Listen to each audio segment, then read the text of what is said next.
Hello and welcome in a Small Base Studio. We're gonna talk today about the base curve. I'm gonna explain you why it's better to do the base curve and how to do it.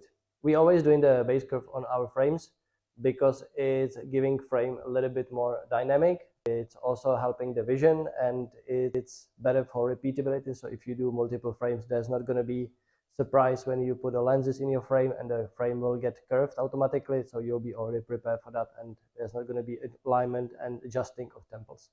Our base curve jig has always one base and three different molds of base curve.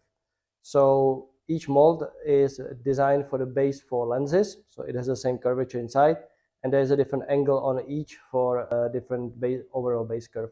So the smallest one is 18 degrees between lenses. Then we have a 30 and 45. Our machine has the base where you can clamp your molds. Here you have a little bit of sliding mechanism to create the gap between the molds. Ideally, if you're using our jig, you should have a 4mm gap between the molds, and that should be the perfect 64mm between the centers. Normally, we don't use lens holders, but it's really good if you have a very thin frames and you want to make sure that the frame is not going to get damaged. In that case, on the back of each mold, you have a metal insert, so you can clamp your lens holders there.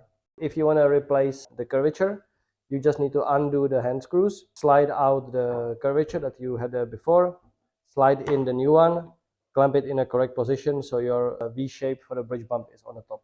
Ideally, when you cut your frame, you should always leave a little bit gap between your molds when you cutting your lens holders, because if you have a frame that you're just going to stretch the frame, you don't want to create a new holders for the lenses, so you can just move the molds far from each other or closer to each other.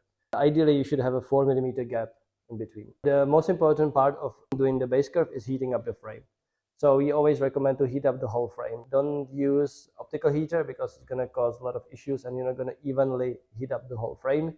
It's better to use air fryer or a small oven on a very low temperature. So we recommend with the air fryer 100 degrees Celsius and 2 to 3 minutes based on the thickness of the frame. And then that should have the right temperature all over the frame. When you have the frame heat up, and it's going to have around 80 degrees, always use the gloves when you want to press the frame in the mold.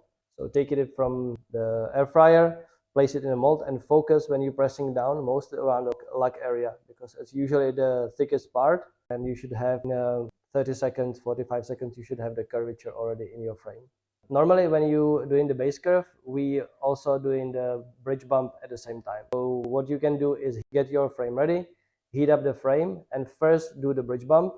You always have it already prepared to have it the right position. Bridge bump it for 5 seconds, and then remove it from bridge bumper and press it in a base curve. The moment when you do the first bridge bump and you heat up the frame again, your bridge bump will get flat. So it's better to do all these processes at once. We always recommend for people who's going to make more same frames, like a batch production or very thin frames, to make themselves little lens holders to make sure that when you're pressing the frame against the mold, you're not going to damage the shape. Or at least if you do the same frames, you don't need to focus that much, not damaging the shapes. Thank you for watching, and I hope this small video will help you to make your glasses great.